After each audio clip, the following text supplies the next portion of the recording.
What's up, guys? Welcome to Daily Dose of Reddit. This is your host, Zach, and today's subreddit is r/StoriesAboutKevin. Alright, this story's called Kevin Writes a Fan Fiction About Someone on His Swim Team. Oh boy. Before I get started, I want to clear this up. This is not the same Kevin I talked about in my last post, nor is it the other Kevin I briefly mentioned in that post. No, I realize that there are at least 3 Kevins on my team, which is really depressing now that I think about it. So this Kevin is a bit different. Most of the time he's an idiot, but not in a bad way. Kind of fun to talk to and cool with whatever. If you catch him at the right time, he can have a serious discussion with you about politics or end times prophecy. His dad is a worship leader at a local non-denominational church. But other times, his mind starts working in a bad way, and he does something so unbelievably stupid that you wonder why you even talk to him at all. Setting: summer 2019. I was 14. Our coach is Hawaiian and has a lot of family in Hawaii. And that summer, her niece, 16 or so, flew over to spend a while with her aunt and swim in our team for the summer meets. I'm not gonna say I had a crush on this girl, but she was hot. If you haven't figured this out by now, swimming is the best sport for a lot of reasons, and girls are definitely one. Anyway, we all became friends with her. She was a very nice person and loved talking to us. Let's call her Leslie. There was a senior on our team who we'll call Ryan. Ryan was very shy, but it was pretty obvious he liked Leslie, and I think she may have liked him as well. They spent a lot of time talking, and there definitely was some attraction between them. Naturally, as a not quite mature 14-year-old, I took the opportunity to tease them both. Nothing major or inappropriate, just teasing them about liking each other. The problem began when Kevin heard about the teasing. I'm not sure how the minds of Kevins work, but his brain somehow decided to escalate the situation into claiming that Leslie had been, meeting up with Ryan in the backseat of his car. Naturally, Leslie and I were uncomfortable with this change, but Kevin would not let it go. Practice ended and we went home. My sister's group practiced for an hour and a half before my group, so I would be there for it, and so would Leslie, as her aunt coached both groups and was driving her. So I'm walking around doing whatever the heck I did back then, and Leslie was sitting by the pool watching the swimmers, a few chairs away from her aunt. About 20 minutes before our group started, Kevin comes into the pool area, grinning from ear to ear, holding a piece of paper along with his gear. He puts down his bags, walks over to Leslie, and hands her this piece of paper, all proud of himself and smiling. Now, I'm not an expert on facial expressions or anything, but when Leslie glanced over the paper and I saw her mouth drop open and her eyes get huge, I figured this couldn't be good. Kevin is still standing there watching her reaction, and so is our coach, the girl's aunt, who was sitting just a few feet away when Kevin did this. Naturally, the coach asked what the paper was. Leslie was in too much shock to do anything, so I walked up, took the paper, and handed it to the coach. She read the paper, then gave Kevin the look. I think that was when he realized he screwed up. Coach called his parents and gave it to them, who, from what I hear, disciplined him pretty harshly. What was the paper, you may ask? A page and a half of fan fiction about Leslie and Ryan in Ryan's car. A page and a half! While I personally did not read it, I have had multiple people tell me it had some very graphic descriptions of Leslie. So to review, Kevin, 1, decided to start making jokes about Leslie in Kevin's car. 2, decided to write a paper about it. 3, wrote the whole paper. This one blows my mind. How do you write a page and a half of this stuff without ever considering if it might be a bad idea? 4, decided to give the paper to the person it was about because obviously no one else would know and she wouldn't be offended. 5, walked into practice without second guessing himself. 6, handed Leslie the paper with her aunt and his coach literally sitting right there watching. What a moron. And a Kevin. In the end, coach considered throwing him off the team, but decided against it solely because people would say she just did it because Leslie was her niece. Kevin had to write letters of apology to both and had a bunch of punishments levied onto him by his parents. Leslie didn't take the whole situation personally and wasn't rude to him or anything, although she had every right to be. Haven't seen her since that summer, but Kevin is still on the team. Swam in his lane yesterday, in fact. Such is life. I don't see the problem. Just a lovely love letter.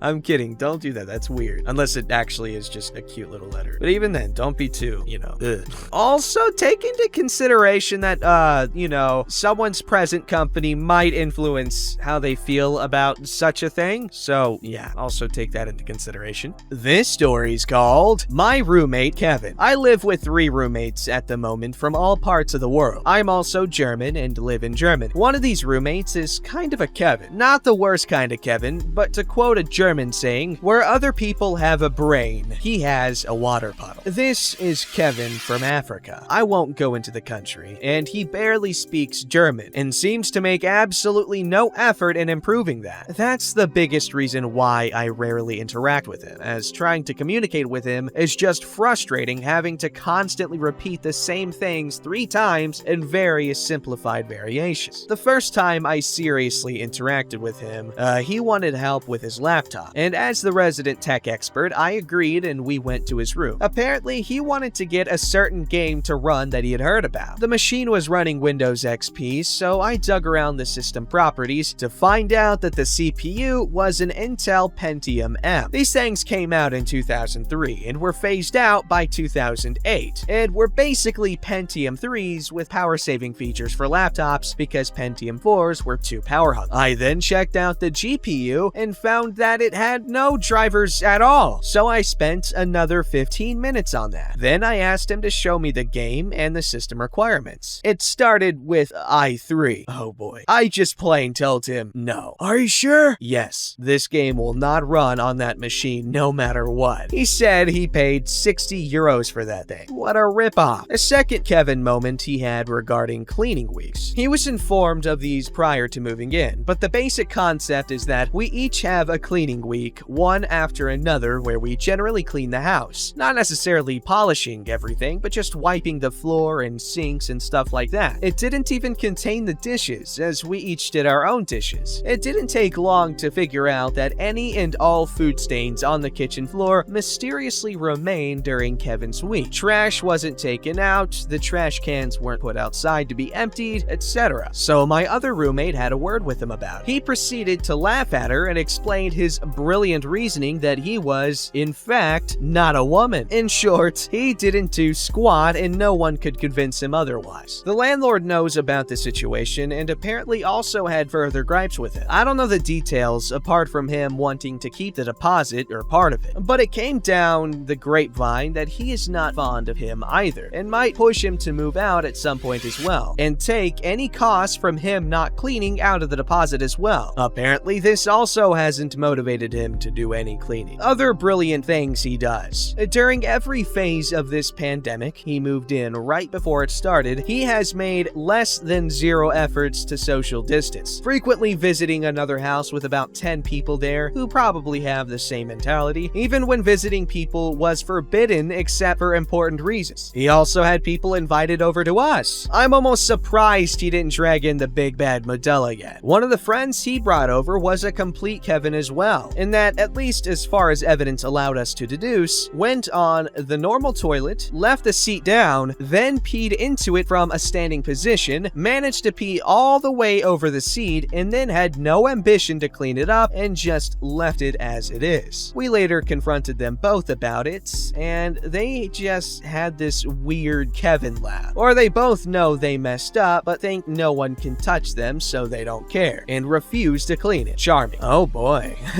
Those guys are well adjusted. I'm a firm believer in that you should definitely pick up mess that you leave, as I have to deal with other people's messes when they don't pick up their trash. Yes, it was a call out, you punk. This story's called Kevin the Former Roommate 2. A few years have passed since the Xbox incident. No one has heard from Kevin for a while. A few texts here and there, but not much. One day, my husband is going to lunch, and who does he see? Kevin! Kevin has gotten his act together, drinks much less, no longer on drugs, has a decent job. Kevin mentions he is needing a place to stay, can't find an apartment by himself, and is ready to get back on his feet. He asks if we need a roommate. My husband mentions we should all go to dinner and he'll discuss the roommate idea with me. Now, I should mention the housing market in the state we live in has boomed, so rent is not affordable here. For instance, a one-bedroom bathroom apartment with 600 square feet is upwards of $1,000 a month. So my husband and I bought our first house and had room to spare. We go to dinner with Kevin and we talk about the roommate situation. He really seems like he's got it together. Awesome! So he moves in. I said I would share a sober Kevin story, so here are a few. Kevin moves in. A couple of months later, I have hip and foot surgery. Kevin is awesome. He's helping me get to my appointments, grocery store, even helping me up and down the stairs on my crutches. One night, my friends came over so we can hang out and drink some wine. Kevin looks at my crutches and goes, "That looks easy. I'm gonna try these on the stairs." I am stuck in my seat and my friends and I are watching Kevin try to sort out the crutches. Kevin is much taller than I am, so my crutches look comically short next to him. Kevin goes up the stairs and instead of lifting one leg, lifts both and rests all of his weight onto his armpits and hands. I don't think Kevin understood gravity because less than a second later, he faceplants into the stairs. My friends and I can't stop laughing. Kevin sorts himself out, brings me my crutches, mumbles to himself, and wanders off. Kevin didn't know how to cook, no matter how much my husband and I tried to teach him. One night, he made a box of Kraft mac and cheese. We were perplexed why it was white and not orange. He didn't add milk. I still have no idea how it came out white. He also let the water boil down to the point it burned the pan. Kevin had his own bathroom in our house. One day, he started using ours. We just couldn't understand why. Turns out he clogged the drain, didn't tell us, and had at least 4 inches of stagnant water sitting in the tub for who knows how long. My husband made the comment, "It looks like he shaved a freaking Yeti in here. Does he shave his entire body? Freaking gross." He also didn't know he needed to buy his own toothpaste and toothbrush, and he was using mine or my husband's for who knows how long. As soon as I found out, we bought him a pack of toothbrushes and 2 tubes of toothpaste. We tossed our brushes as soon as we found out. I didn't think I would ever have to tell a grown man, "Now here is your toothbrush and toothpaste, don't touch ours." Kevin bought a car, a little rear-wheel drive thing. In our state, it is a bad idea to have a rear wheel as a commuter car. He was so stoked on this stupid little car. We asked the usual things about it, including the interest rate, 17%. 17! We couldn't help but laugh and tell him what a moron he was for buying it. Trying to explain he should refinance it was like trying to fit a square in a circle peg. It just wasn't clicking. Kevin stayed sober for a while when he was living with us. He had a stable job. It was just stupid. Kevin started going back to his old ways at one point, which will lead to the conclusion. I may or may not post the Kevin the roommate conclusion. It really depends on if anyone wants to read it. I do!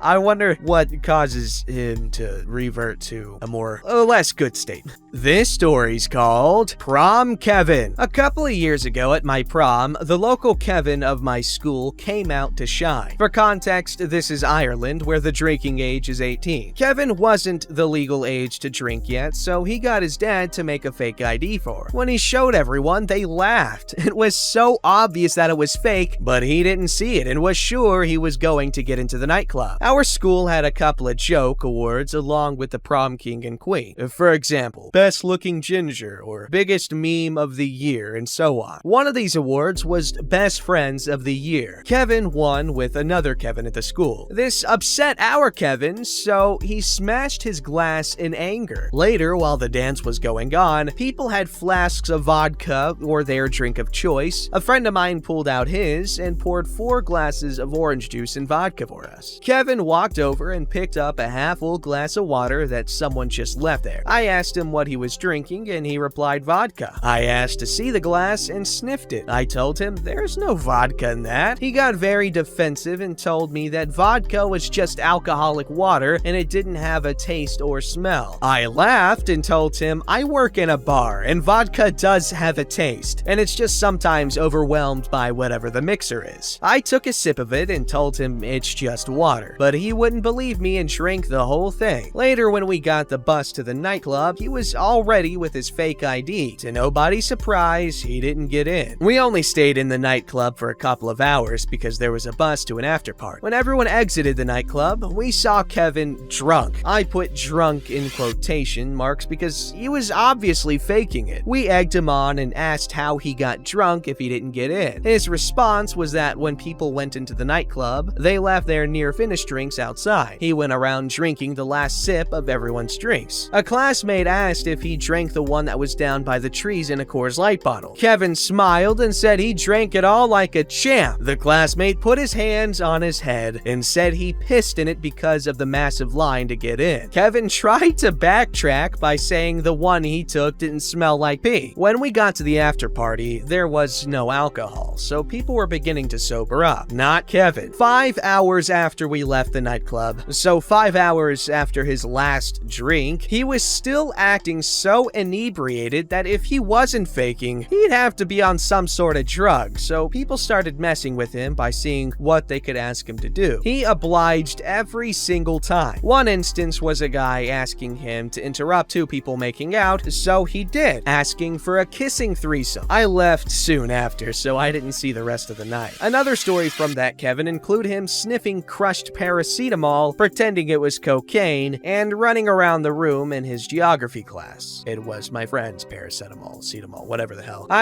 One drug, two drugs, I've seen them all. That was stupid. And not just the Kevin. Haha. Don't forget to like, subscribe, and hit that bell to never miss an episode.